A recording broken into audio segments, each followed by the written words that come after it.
studio, mungkin Nurul pernah dengar atau enggak. Dia udah omsetnya udah sampai jutaan gitu ya.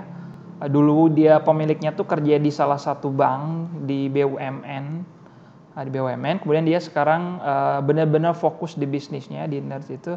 Satu quotes yang menarik dari dia tuh adalah ide bisa dicuri katanya, ya, tapi eksekusi enggak gitu. Jadi yang terpenting adalah teman-teman how to execute, jangan kebanyakan ide, jangan kebanyakan mikir, kapan kalian execute as soon as possible-nya gitu. Nah itu yang harus teman-teman tekankan gitu. Jangan sampai kebanyakan pikirin ide, justru execute-nya nggak jalan-jalan gitu.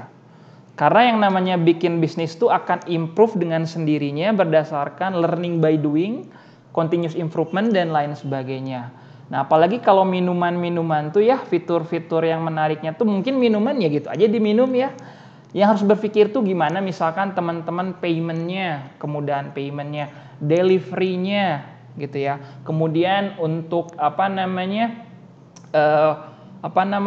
package mungkin one buy get apa, kupon dan lain sebagainya, promonya gitu ya. Nah itu yang harus dipikirkan sekarang tuh gitu, model bisnis yang kayak gimana, karena kalau minuman dan makanan tuh semua juga ya gitu-gitu aja sama gitu ya. Jadi gimana teman-teman package bisnis tersebut ya, jadi satu kesatuan bisnis yang memang ini visible gitu. Dan satu lagi yang sangat dikutip tuh oleh saya itu adalah gimana sekarang tuh udah semua pegang gadget ya Nurul. Semua orang pegang gadget. Gimana produk kita tuh penetrasinya masuk ke gadget masing-masing gitu. Ketika itu dibuka tuh nyampe gitu. Nah saya coba relate ke Kudo melakukan hal seperti itu gimana sih Nurul? Gimana biar customer attractions-nya gimana sih nyampe ke customer tuh?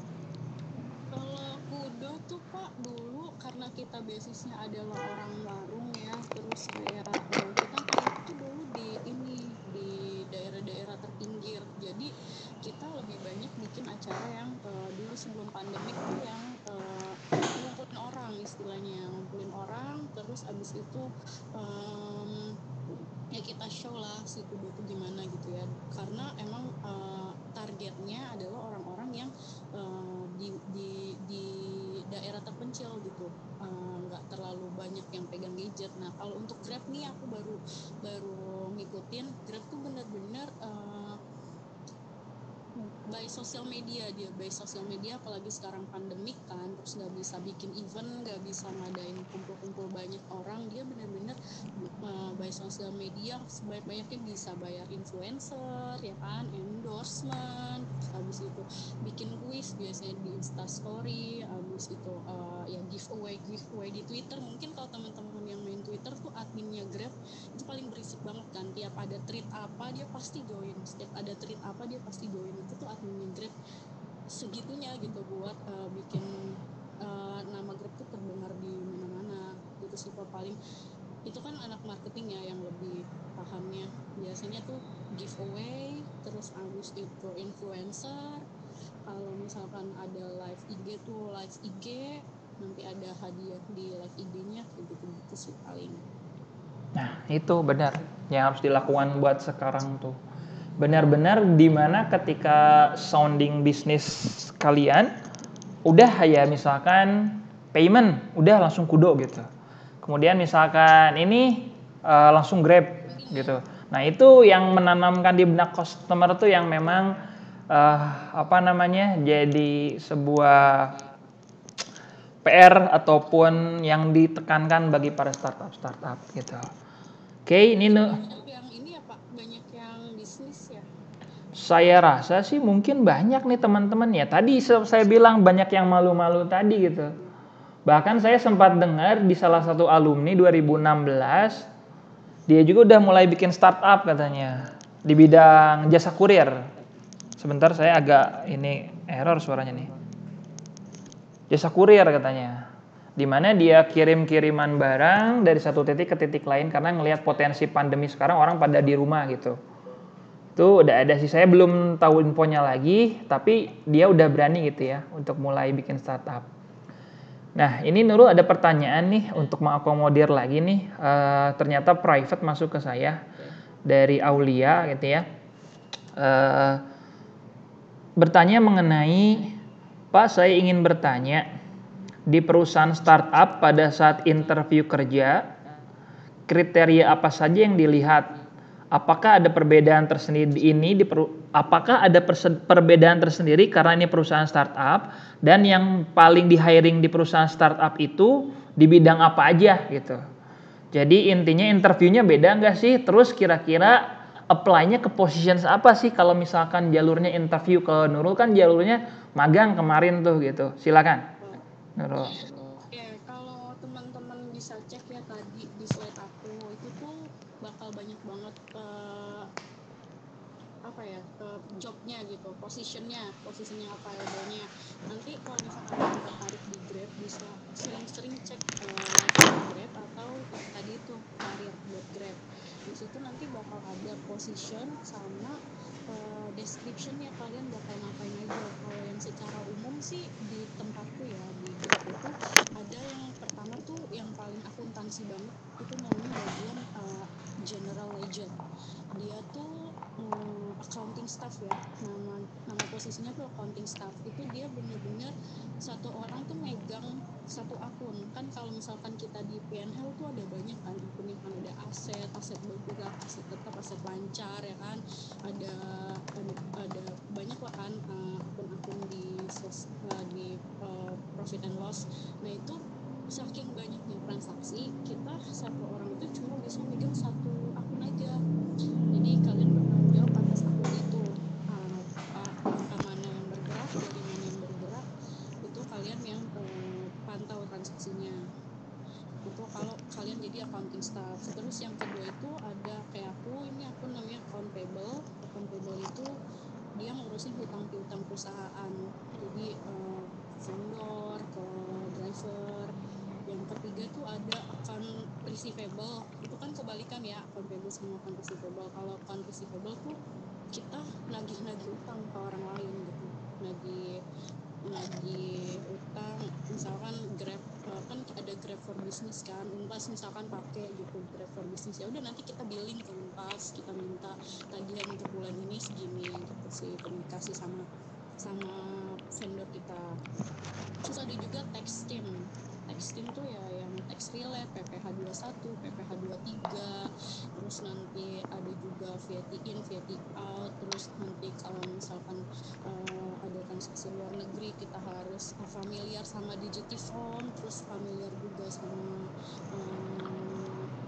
bentuk EBUPOT itu kayak gimana gitu, harus bisa tahu bedain juga NPWP yang pribadi, NPWP yang badan kayak gimana gitu. Aku ingat banget sih dulu sama Pak Barjo, itu kayak pas di kelas emang nggak kepikiran gitu itu tuh buat apa gitu, bedanya apa gitu. Tapi nanti kalau pas udah praktek ya udah harus bener-bener ngerti yang di kelasnya dulu gitu sih. Jadi kalau misalkan posisinya itu ada 4, sekitar kurang lebih ada 4 itu. Interviewnya gimana? Interviewnya tuh biasanya ditanyain, kalau untuk posisi akuntansi tuh ditanyain jurnal. Jadi nanti si interviewernya itu nanya kan, kamu kan nanti apply, nanti saya coba kamu taruh di teks gitu kan, misalkan taruh di tim teks, nanti kamu ngejurnal PPh 21 bakal gimana ya, yang di debit tuh apa, yang di kredit tuh apa, gitunya sih, lebih ke kayak gitunya. Terus bisa juga ditanya keseluruhan proses. Jadi dari proses catat sampai dari proses beli nih, dari kalau misalkan nanti di perusahaan ada karyawan X beli barang A, kamu nanti apa aja yang mesti dicatat di akuntansinya, gitu sih untuk akuntansi tuh.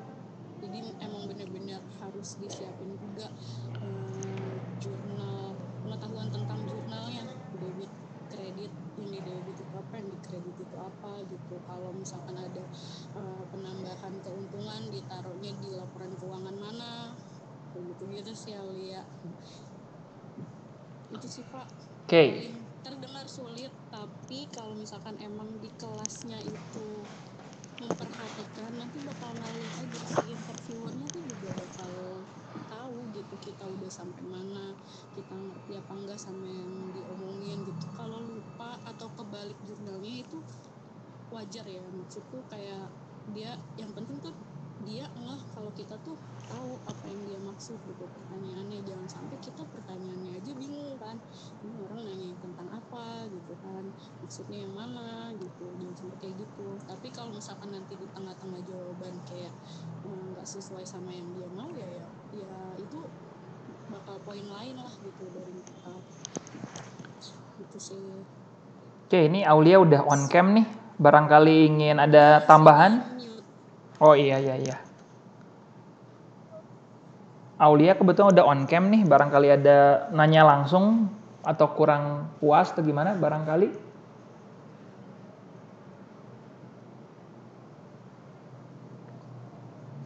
Barangkali ada yang ingin ditanyakan ulang atau gimana, silahkan.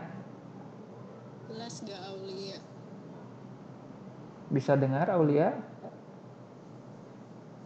Kayaknya, oh ya. Oke, mic-nya ya. Oke, nggak apa-apa. Jadi cukup ya tadi penjelasannya dari Aulia. Ini saya malah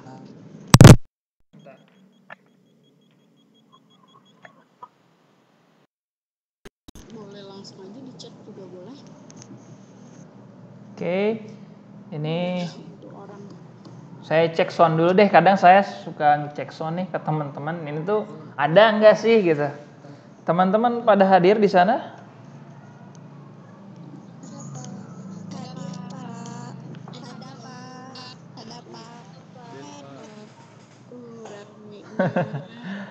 Ini jadi kayak gini Nurul, saya ngeliat jadi kayak kolam ikan gitu ya, keruh gitu ya, nggak kelihatan padahal banyak ikannya gitu.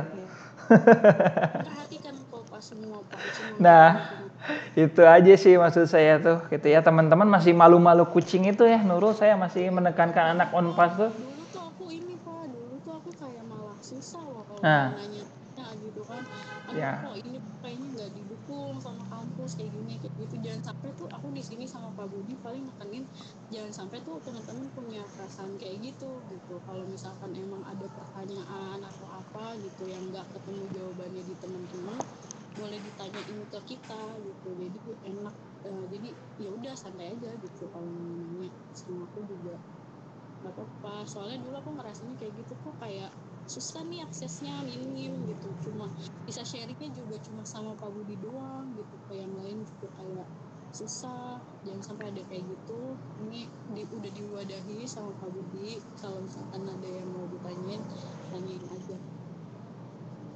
Oke, terima kasih Nurul. Tuh tadi jadi aja saya lupa nih. Kadang sebelum itu tuh banyak gitu yang pengen didiskusikan, ngobrolkan, tapi ketika itu tiba-tiba lupa aja. Yang saya salut tuh kalau ingin sedikit itu lagi karena kebetulan lagi keingetannya Pak Atang gitu ya, Pak Dekan gitu ya. Yang saya salut tuh Pak Dekan tuh itu kadang Nurul kalau dicatat kalau rapat ya, gak pernah ada catatan apapun. Gak pernah ada catatan apapun, tapi runtut dari A sampai Z tuh detail disampaikan. Itu saya gak habis pikir gitu. Pak Atang gitu ya, Pak Dekan bisa sampai gitu. Kadang saya juga ngerasa minimal ada hints lah ya, poin-poin gitu ya, pengen rapat tuh. Ini gak ada sama sekali gitu Pak Dekan tuh. Tuh ya, jadi teman-teman berpikir dari luar aja ternyata Pak Dekan tuh intelektual gitu. Ya, jadi gimana sih menumbuhkan jiwa-jiwa intelektual, menumbuhkan semangat spirit belajar dan lain sebagainya. Nah, ini yang ingin saya tadi lupa lagi nih. Nah, ini masalah belajar mungkin ya, dulu waktu kuliah lah, kita flashback lagi ke kuliah. Nurul belajarnya ada sesuatu yang beda nggak sih, atau sama-sama aja nggak sih, atau dari sisi mana sih yang bisa menurut Nurul beda dari yang lainnya gitu? Boleh. Kalau jadi basicnya dari awal banget ya Pak, dari awal banget kuliah itu sebenarnya saya tuh dari IPA, tapi saya tertarik buat ke akuntansi gitu. Akuntansi karena seru banget kan, kayak ini tuh bener-bener keuangan perusahaan tuh kita yang handle, kita yang megang, baik buruknya perusahaan tuh kita tahu gitu kan, karena kita bicaranya adalah angka, kita bicara data gitu loh, kita benar-benar tahu secara eksak berapa gimana keadaan perusahaan kita tuh kita tahu gitu. Nah itu aku tertarik di sana, jadi dari SMA IPA aku masuk join ke akuntansi itu benar-benar di semester 1, semester 2 itu struggling karena teman-teman yang lain kan pasti ada yang udah dari IPS, ada yang SMK-nya adalah akuntansi gitu kan, jadi sedikit banyak tuh basicnya udah tahu, sedangkan aku benar-benar berawal belajar lagi dari awal kan. Nah itu untuk ngimbangin itu biasanya aku join sama teman-teman kan, join sama teman-teman yang emang udah ada basicnya, udah di SMA-nya tuh udah IPS atau dia udah belajar akuntansi gitu, bisa join terus ngerjain tugas bareng. Kalau misalkan ada kumpul-kumpul kayak ke kosan ini yuk nanti ngerjain tugasnya bareng-bareng di sana, ya join gitu. Terus nanti di kosan pun kalau misalkan udah di kosan dibahas lagi gitu, diingat-ingat lagi sendiri. Kalau bisa tuh di kosan jangan sampai kita nggak punya space buat ruang belajar. Kalau menurutku sih penting banget sih, kayak ini ada satu di pojokan atau di mana di kosan tuh yang bener-bener kita fokusin buat tempat kita belajar gitu. Jadi taruh semua buku-buku di sana buat senyaman mungkin gitu. Jadi mau duduk lama atau mau gimana juga nggak bosen ya. Terus habis itu diulas bareng-bareng, kayak udah diulas di kelas atau udah diulas bareng teman-teman, sebisa mungkin kita ulas lagi sendiri, kayak diulang lagi aja pelajaran yang tadi tuh kayak gimana gitu. Terus buka-buka portal berita, buka-buka sosial media yang berhubungan sama pelajaran juga gitu. Terus di YouTube tuh udah banyak banget, pelajaran-pelajaran yang bisa, kalau kita bosen pelajaran di kelas, kita bosan sama dosennya, nggak suka sama dosen kan biasanya wajar ya Pak kayak gitu, aduh nggak cocok nih sama dosennya gitu, kita bisa belajar tuh dari tempat lain gitu, bisa dari YouTube, bisa nanya sama temen yang kampus lain mungkin, terus referensi dia tuh pakai buku apa kayak gitu. Jadi sebisa mungkin tuh diulas lagi setelah kita dapat pelajarannya dari orang lain, karena kita komunikasi sama diri sendiri lagi gitu loh, kita jadi paham kita udah sampai mana nih nyerapnya gitu. Oke. Sebenarnya nggak ada yang terlalu istimewa khusus, cuman yang digarisbawahi adalah willingness-nya gitu, keinginannya dari Nurul ini untuk maju, cari tahu, curiosity-nya tinggi dan lain sebagainya. Walaupun nggak ada yang istimewa, tapi itu poin-poin yang menurut saya penting buat mahasiswa gitu ya. Ketika curiosity udah nggak ada ya, desire apalagi udah nggak ada, ya udah mungkin semangat udah nggak ada gitu tentang belajar dan lain sebagainya. Nah, ini nih mungkin saya ingin loncat lagi ke dunia kerja nih, Nurul, barangkali ini bisa sedikit ngasih gambaran nih. Kemarin lah ya, mungkin bicaranya sebelum pandemi gitu ya, yang sebelum pandemi dulu nih, waktu bekerjanya onsite di kantor gitu. Nah, suasana kerjanya tuh bener nggak sih yang dibilangnya tuh anak muda banget, kemudian waktunya kerja-kerja, waktunya main-main gitu ya. Kemudian satu lagi adalah jenjang karir ataupun prospek bekerja di startup tuh gimana sih Nurul, menurut Nurul yang sudah bekerja di sana? Silakan Nurul. Oke, kalau waktu sebelum pandemi kan kita WFO ya, jadi masuk tuh nggak ada yang jam 7, nggak ada yang jam 8. Startup tuh masuk rata-rata tuh jam 9, jam 10. Jadi kita masih bisa sesuaiin, kayak aku kan rumahku tuh di Bekasi kan, kantorku di Jakarta, aku masih bisa berangkat tuh nggak terlalu yang subuh banget gitu, enggak. Yang penting sampai kantor tuh jam 10, kita nggak ada jam khusus sih sebenarnya, kayak jam 10 harus absen tuh nggak ada. Terus minimal kita 8 jam kerja di kantor, jam istirahat normal biasa kayak yang lain dari jam 12 sampai jam 1 siang.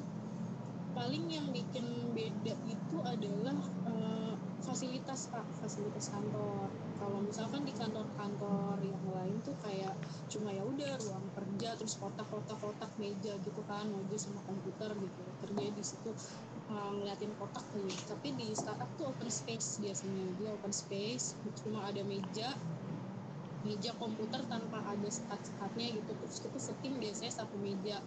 Nah itu kita bisa komunikasinya kan lebih enak, terus bahasa yang digunakan juga lebih santai, kayak aku tuh ke atasanku tuh ya udah mbak, manggilnya tuh mbak atau kak biasanya kan, nggak terlalu yang ibu atau bapak banget gitu tuh enggak. Terus banyak ruangan-ruangan entertainingnya sih di kantorku tuh, ada ruang bowling, ada PS3, ada gym room, ada apa sih, itulah banyak banget kegiatan-kegiatan yang kalau kita udah bosen tuh ya udah, kalau kita udah mumet nih, kerjaan kita udah mumet, kita take a break, kita bisa tenangin diri kita dulu, terus habis itu kalau mau main PS mau main dulu kan sebentar, tapi kita izin kerjaan kita udah selesai. Itu sih paling bedanya. Jadi kantornya fun, interiornya juga fun banget, anak muda banget, kantornya fun, banyak fasilitas buat kita stress relief ya, karena sebenarnya tuh kerjaannya biasa, kalau kita pasti bisa gitu ngerjainnya, cuma kuantitinya Pak. Kalau misalkan negatifnya ya, kuantiti tuh banyak banget kerjanya tuh kayak kalau lagi deadline tuh kayak nggak selesai gitu loh kita merasanya, tapi emang ya gitu, karena emang handle-nya seluruh Indonesia kali ya, jadi banyak banget kerjaannya, tapi didukung juga sama fasilitas yang enak gitu. Kita bisa manfaatin fasilitas kantor yang ada. Nah pas selama pandemi ini bersyukur banget kantorku juga mikirin banget kesehatan kita gitu. Kita nggak boleh ke kantor karena kan bahaya banget ya di transportasi publik tuh, bener-bener penularannya tuh tinggi kan. Jadi kita sebisa mungkin gak usah ke kantor, kita bener-bener boleh WFH 100% dari rumah asal kerjaan kita bisa handle semua gitu. Kalau misalkan ada yang di rumahnya nggak pakai wifi nih, bisa bilang ke kantor untuk reimburse pulsa internet juga kayak gitu Pak. Jadi bener-bener didukung 100% sih. Enaknya tuh kerja di startup, dia yang menyesuaikan kita gitu, nggak kita yang menyesuaikan kantor gitu Pak. Oke. Satu lagi tadi Nurul yang terlewat, masalah jenjang karir atau apakah sama polanya kayak di perusahaan konvensional, ada misalkan kayak BPJS ataupun asuransi lainnya, ataupun ada tunjangan lain dan lain sebagainya, kemudian kenaikan jabatan tuh diukurnya gimana dan lain sebagainya, itu gimana Nurul? Oke. Jadi kalau aku kan dari intern dulu ya, terus habis itu jadi karyawan tetap kan. Kalau waktu intern tuh gaji yang didapat tuh cuma ini aja ya, kalau mereka tuh sebutnya uang jajan lah ya, uang saku. Jadi kita waktu intern kita cuma dapat uang saku aja, tok udah.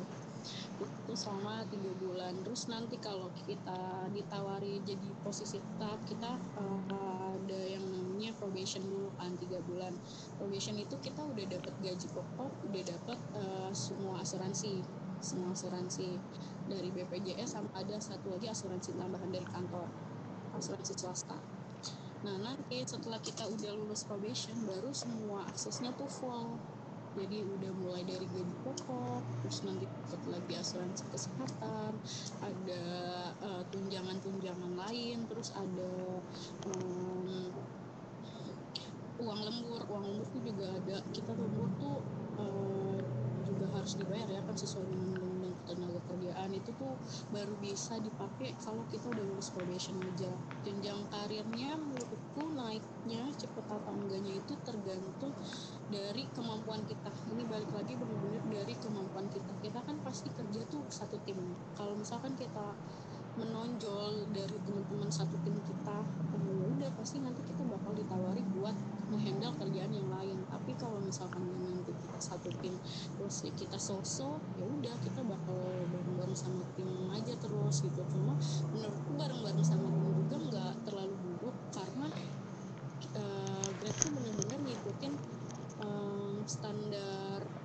standar ini loh Pak, inflasi. Jadi kalau misalkan emang ada inflasi pasti gaji kita naik.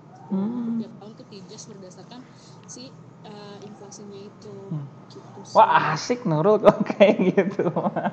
Bener-bener dihitung tuh dari inflasinya. Kalau inflasinya lagi tinggi ya udah kan mau nggak mau kan biaya hidup kita kan naik kan. Nanti mereka naikin juga gajinya. Tapi kalau misalkan sosok keadaan negara baik-baik aja, ya udah segitu juga udah cukup. Mungkin mereka mikir kayak gitu. Wah, Bener-bener sih. ada variabel inflasi ya. Kalau di perusahaan konvensional atau di kampus variabelnya paling anak, kemudian apa namanya tunjangan sekolah dan lain sebagainya. Di startup tuh dynamic berarti ya, inflation setengah diukur gitu. Yang lebih enaknya lagi adalah kalau kita bener-bener sales kita bagus, itu ngerasain tuh kita, bukan investor gitu. Kalau kita ada target A, kita capai target A-nya bahkan lebih, nanti tuh yang ngerasain senengnya juga bakalan kita gitu. Ada aja di kantor kadang-kadang dinner lah, kadang-kadang ada tiba-tiba diajak kemana gitu kan sama kantor kan, kayak gitu. Jadi kita tuh kerja bener-bener pol-polan juga, nanti yang ngerasain tuh kita-kita juga kok gitu. Nggak kayak komunis yang kalau misalkan yang kaya nanti ownernya yang kaya gitu, enggak. Benar-benar ada sisi gotong royongnya lah gitu. Oke, ini sebelum lupa juga, berarti untuk kenaikan jabatan, untuk naik posisi itu berarti ada indikator-indikator yang dinilai berarti ya Nurul ya. Betul. Nah itu apa namanya dan tidak lihat gender, tidak lihat umur, sekalian kamu capable gitu ya, ya kamu bisa naik gitu. Ya tidak diukur seperti itu, karena ada beberapa organisasi gitu ya, ya nggak usah jauh-jauh lah, di sini juga ya harus berurutan gitu untuk berada di posisi tertentu tuh ya, paradigmanya ataupun di beberapa BUMN ataupun di PNS gitu ya, itu tuh harus berurutan dalam artian nukolot heula gitu ya bahasa Sundanya mah gitu ya, kemudian yang usianya segini dulu dan lain sebagainya. Tapi kalau di startup tuh benar-benar dinilai berdasarkan kinerja dan benar-benar dinamis gitu, jelas gitu, ya.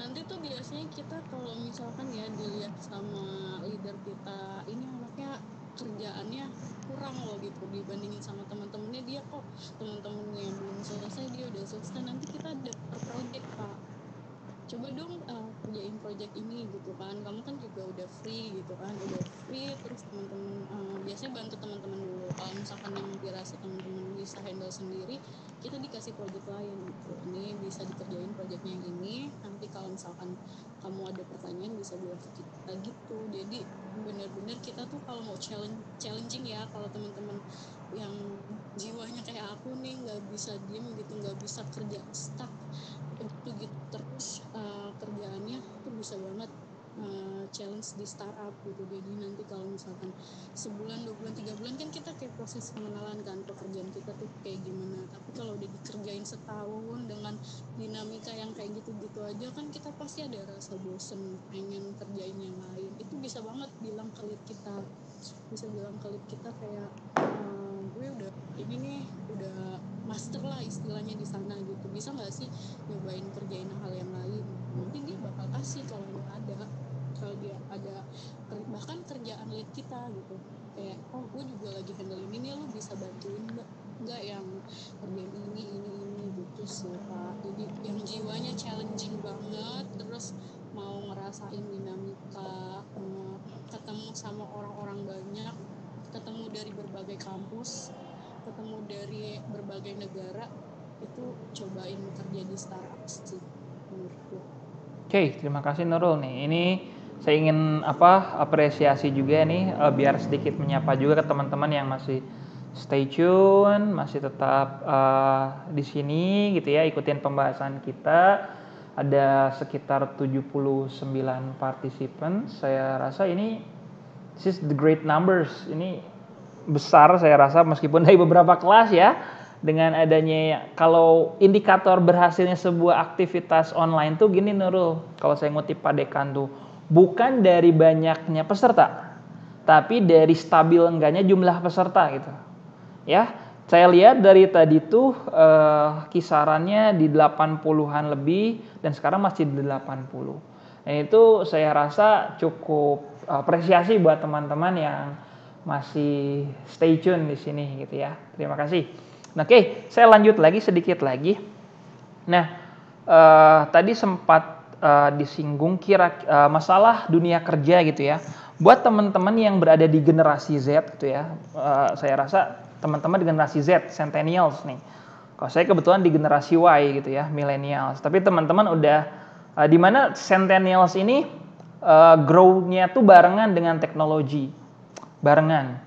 Kalau saya dulu benar-benar teknologi yang masih belum mapan, barengan berdirinya sampai dengan sekarang mapan. Tapi teman-teman benar-benar ketika sudah settle gitu. Nah, berdasarkan survei pun ya, generasi Z ini banyaknya tuh pada pingin kerjanya tuh di perusahaan startup dan juga create their own business gitu ya. Dan benar-benar ingin pola kerjanya tuh benar-benar free dan juga ya bebas gitu ya. Nah, lanjut lagi ke jenjang kerja yang tadi, Nurul. Paling cepat misalkan dari posisi intern ataupun posisi benar-benar staff sampai dengan posisi yang dalam tanda kutip middle ataupun up management, kira-kira paling cepat kalau si orang itu mau, paling cepat bisa berapa lama sih kalau di startup ini? Kalau saya bisa bilang ya dari yang saya lihat di finance grad itu 2 tahun juga udah bisa sampai ke level supervisor.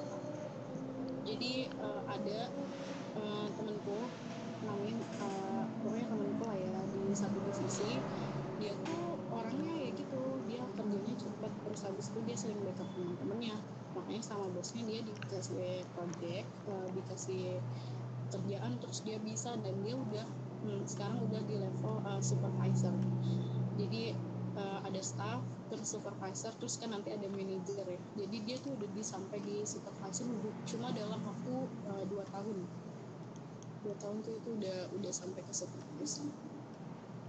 Oke, berarti singkat itu kalau bahasa sekolah tuh itu akselerasi gitu, cepet gitu ya. Cuma gini sih Pak, kita juga nggak terlalu apa ya, nggak naik kita tuh kayak nggak terlalu sering banget karena kan kita MNC ya, MNC itu kan di nggak terlalu banyak jenjangnya kan. Aku aja cuma dari staff terus langsung lead tuh langsung ke finance regional, jadi cuma ada 3 tahap gitu, cuma ada 3 tahap untuk sampai ke si MNC-nya itu. Jadi kalau misalkan jenjang karir kayaknya sih nggak terlalu difokusin ya kalau di sini.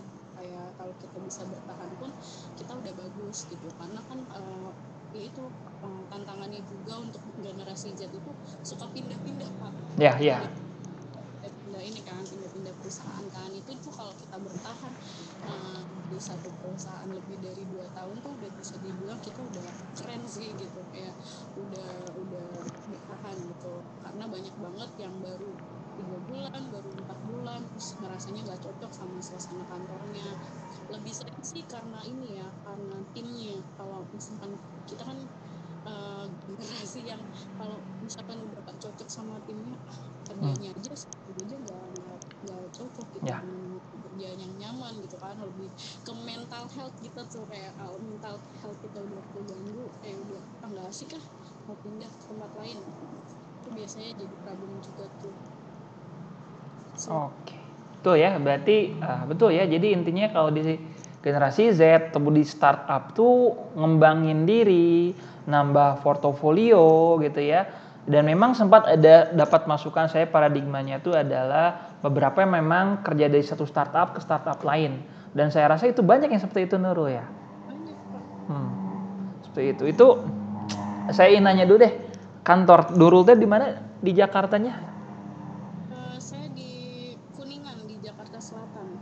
Ini sempat saya singgung lagi itu adalah kalau di Amerika ya, kompleks gitu ya, tech kompleks itu kan di Silicon Valley gitu ya. Ya. Nah, kalau di Jakarta ada nggak sih, atau emang di Kuningan atau ada kompleks khusus yang tech company semuanya? Ada nggak sih di Jakarta? Enggak sih Pak, kalau di Jakarta kayaknya nyebar aja ya. Karena kan emang mungkin ketersediaan gedungnya Hmm. juga sama pasnya masuknya di mana ya mereka. Cuma kalau yang di Kuningan ya banyak juga. Di Kuningan tuh Grab, terus kan Gojek tuh ada di Blok M kan, terus Tokopedia juga ada di selatan, Gojek juga di selatan, terus Selatan kayaknya sih di selatan ya, paling banyak sih selatan, cuma nggak menutup kemungkinan juga ada sih kayak yang Rata.id itu juga itu mereka di Jakarta Utara. Kalau daerah khususnya kayaknya nggak ada, sesuai sama gedungnya mereka ada di mana aja. Oke. Itu banyak di selatan. Nah itu saya pikir ada gitu komplek khusus tech company ataupun startup company. Karena kalau di Amerika sendiri ternyata di Silicon Valley itu ya Google ataupun misalkan YouTube ataupun yang sekarang lagi naik daun tuh adalah Tesla ya, Elon Musk dan lain sebagainya. Ternyata Silicon Valley itu sudah mulai ditinggalkan katanya oleh para big tech itu, giant tech itu tuh ternyata karena pandemi gini gitu ya. Beberapa sudah mulai ditinggalkan dan mereka karena memang mulai WFH gitu ya. Jadi mulai ditinggalkan itu. Nah, ini kalau di itu sendiri gimana sih? Kantor sampai sekarang itu suasananya masih setengah-setengah atau polanya gimana sekarang Nurul? Pasca pandemi ya akhir-akhir lah ini nih mudah-mudahan. Kita tuh juga sama, kita WFH full sampai ada wacana ya udah nggak usah balik kantor lagi aja gitu, karena emang bener-bener kos banget kan kalau di kantor tuh, biaya listrik, biaya sewa, biaya air yang kayak gitu-gitu tuh bisa kita alihkan ke yang lain gitu. Sempat ada wacana, bahkan kalau nggak salah tuh Twitter juga udah WFH full kan, jadi udah kayak nggak usah ada kantor lagi. Nah, Grab pun kemarin aku sih denger dari internal kayaknya bakalan ada wacana ke sana, tapi nggak tahu ya jadi atau enggak.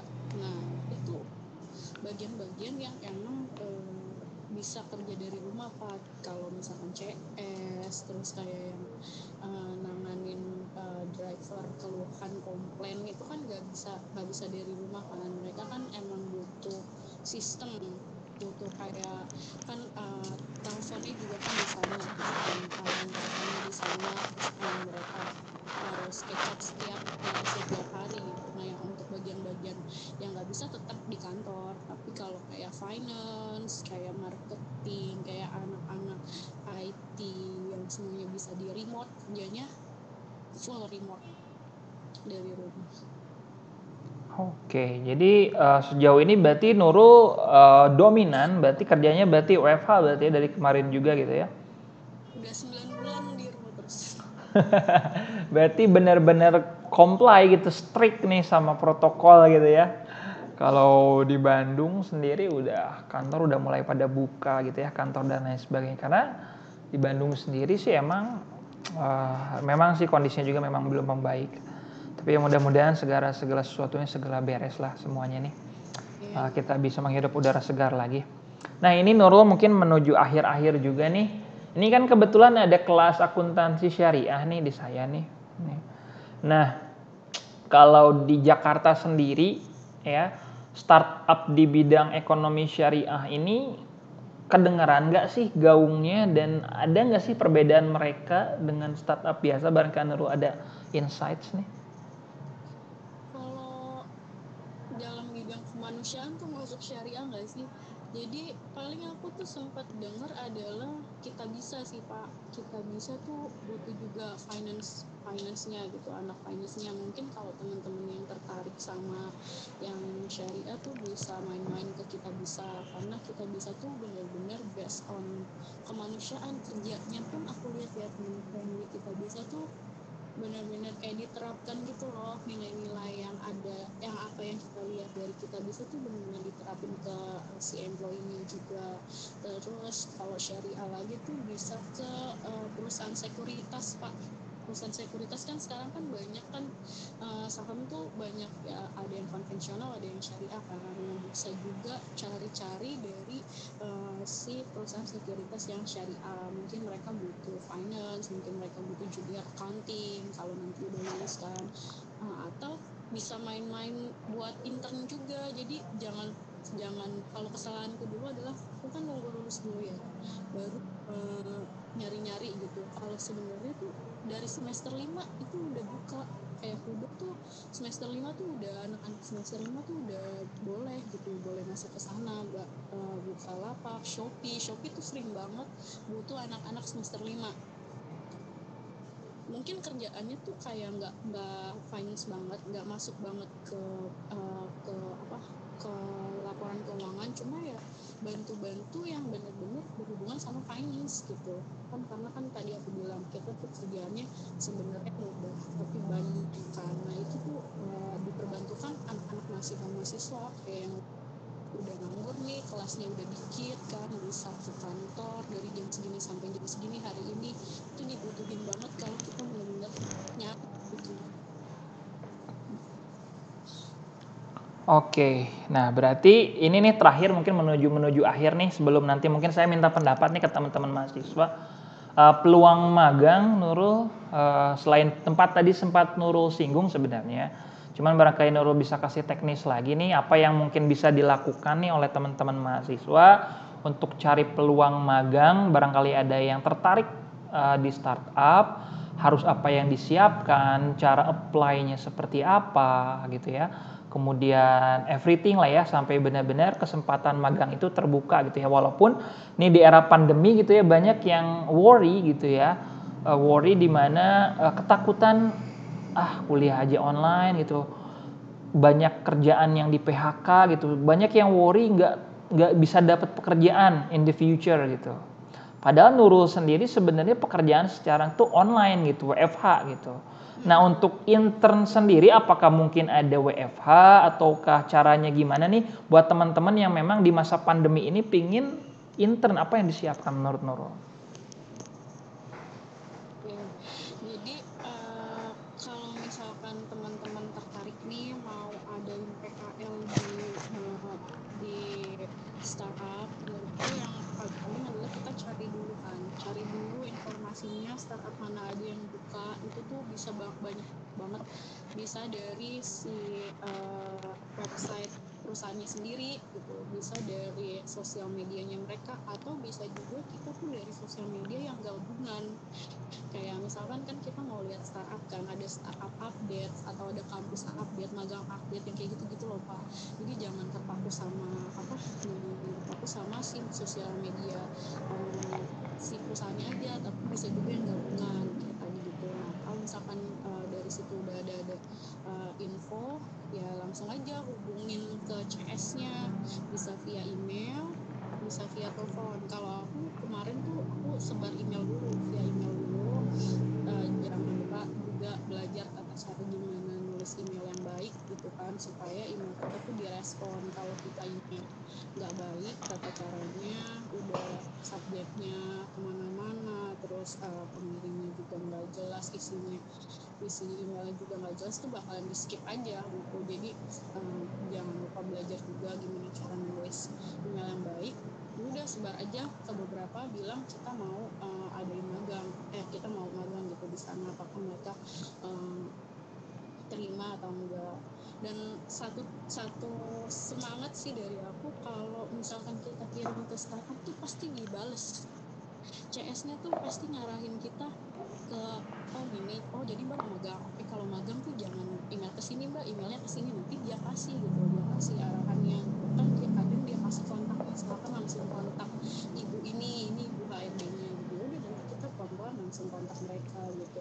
Yang harus disiapin biasanya mereka tuh minta surat rekomendasi kampus, itu kan pasti disediain kan sama kampus suratnya. Terus habis itu kita nanti kalau misalkan ada 2 jenis sih Pak waktu itu saya ketemunya.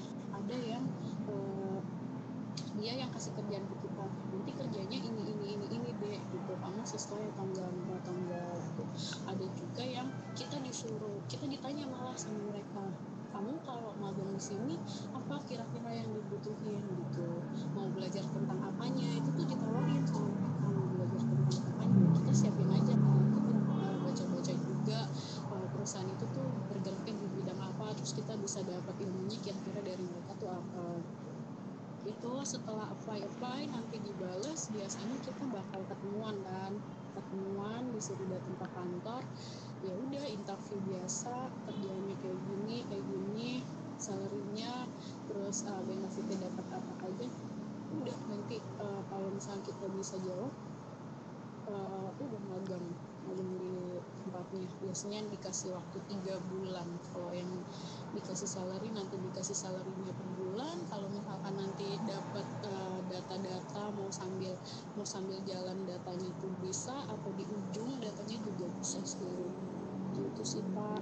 Yang jelas pasti kita yang follow up ke perusahaannya, karena kan mereka kan nggak cuma ngurusin kita kan, mereka urusannya banyak. Jadi kalau misalkan udah sehari 2 hari belum dibales, kita follow up lagi ke mereka, gimana Bu, Pak bisa nggak gitu. Terus kalau rasanya nggak memungkinkan ya kita cari lagi aja yang lain gitu sih. Jadi intinya yang saya tangkap tuh peluang tuh ada dimanapun itu, ada, terbuka, balik lagi ke kitanya yang mau atau enggak gitu, ya kan? Betul. Kalau kitanya cuman hanya sekedar nunggu bola, ya kan? Cuman sekedar berharap, just a dream, ya kan? It never happens gitu, nggak akan pernah terjadi. Jadi ya kita sendiri gitu yang bikin mimpi kita sendiri ini dream comes true gitu. Oke, saya mungkin ingin menuju terakhir nih, minta pendapat teman-teman nih dari per slide ya. Ini kan slide pertama tadi ada 2 yang sudah pertanyaan, saya ingin ke slide ketiga nih. Mudah-mudahan sih masih stay tune di sini. Ingin minta pendapat per layer aja lah. Saya random aja nih. Arif bisa dengar saya, Arif?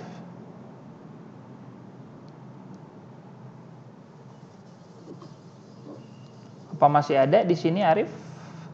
Tadi oke, mungkin tidak ada. Ke Rafifah, bisa dengar saya, Rafifah?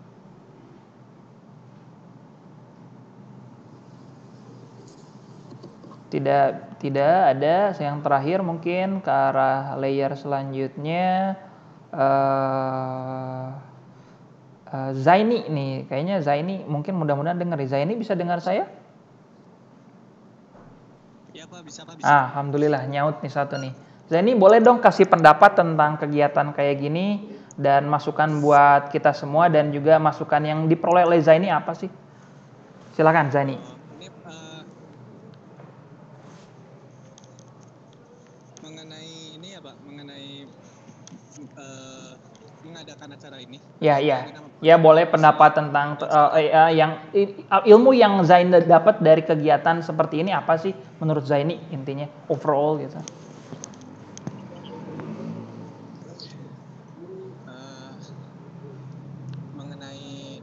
Mengenai agenda ini ya Pak, mengenai startup. Jadi saya pribadi mengetahui bahwa startup itu kayak gimana, jalan-jalannya harus kayak gimana, rencananya kayak gimana. Apalagi tadi kan bagus tuh, suka sama Tenurul juga, suka nonton drakor yang mengenai startup. Jadi, dan mungkin lebih enak Pak kalau misalnya nggak kondisi kayak gini, kita ada lagi diskusi mengenai keuangan di Indonesia, tapi secara offline. Jadi ada banyak sedikit kekurangan mengenai penjelasan gitu Pak. Jadi nggak bisa langsung nanya. Betul. Diskusi ya. Gitu. Betul. Menurut saya. Oke, terima kasih pendapatnya Zaini. Cuman mungkin karena kan kondisinya yang memang belum memungkinkan ya. Kalau sekarang kumpul seperti ini di kampus bisa ditangkap mungkin gitu. Kalau sekarang, ya gimana? Nyamannya ini ya Pak, tatap muka. Ya betul. Lihat di sananya. Secara langsung. Iya soalnya saya pribadi susah kalau misalnya online kayak gini. Nggak bisa langsung dua arah gitu. Ya, Iya benar. betul. Karena kalau mau nyela-nyela juga ini ya nggak enak ya. Oke, mungkin ini sebelum pada live, padahal saya belum minta live nih, saya perlu dokumentasi daripada keburu live semua ya. Boleh deh buat teman-teman semua nih bentuk apresiasi buat Teh Nurul juga yang udah mau sharing gitu ya kepada kita semua gitu ya. Boleh deh sambil dinyalakan nih kameranya untuk masih ada 67 participants di sini yang saya rasa masih lumayan banyak. Tadi udah pada live disangkanya udah beres gitu. Padahal saya minta belum closing padahal ya Nurul ya. Belum closing gitu ya dan belum ada dokumentasi gitu ya. Nah, ini mahasiswa-mahasiswi sekarang gitu ya yang mayoritas tadi sempat saya singgung 2018, 2019. Oke. Saya tunggu sampai 3 nih, teman-teman. Kalau ingin on cam, ingin saya dokumentasikan, silakan. Saya tunggu sampai 3 nih. Oke. Karena masih ada beberapa yang belum on cam nih. Saya hitung dulu 1,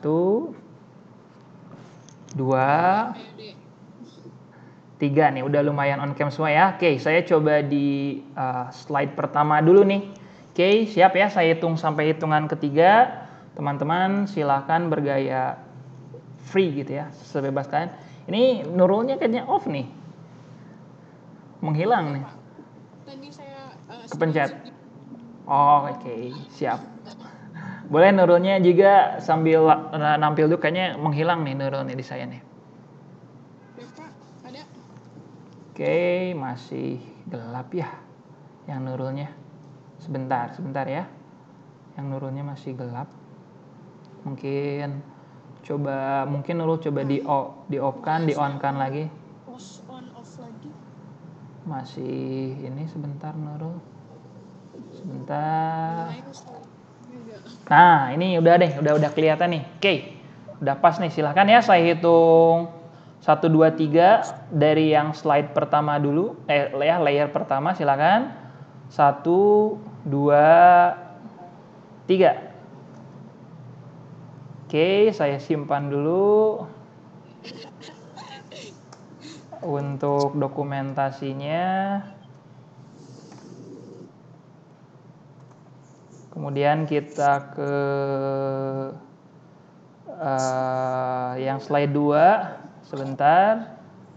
Siap, yang di slide kedua saya hitung 1 2 3. Oke, yang kedua sudah. Kemudian kita yang ketiga, karena di sini ada 3 slide ya. Yang terakhir nih, yang ketiga nih, meskipun cuman sedikit di slide ketiga yang on cam, tapi nggak apa-apa. Oke, 1 2 3. Oke, semuanya sudah 3 slide. Terima kasih nih. Mungkin terakhir dari Nurul, pesan dan kesan dan pesan-pesan buat adik-adik dan lain sebagainya, silahkan Nurul. Oke, jadi buat adik-adik nih yang baru akan merasakan magang, bakal ngerasain skripsi, aku sih mau pesen kita nggak boleh gampang nyerah, nggak boleh ikut alur aja. Jadi kalau misalkan emang ada yang mau dikepoin, kita kepoin aja, nggak apa-apa gitu. Nanti kita mikirnya tuh ke jangka panjangnya aja, terus semangat terus walaupun kuliahnya online atau mukanya jarang, tapi yakin aja nanti pandemi segera berakhir bisa balik lagi ke kampus.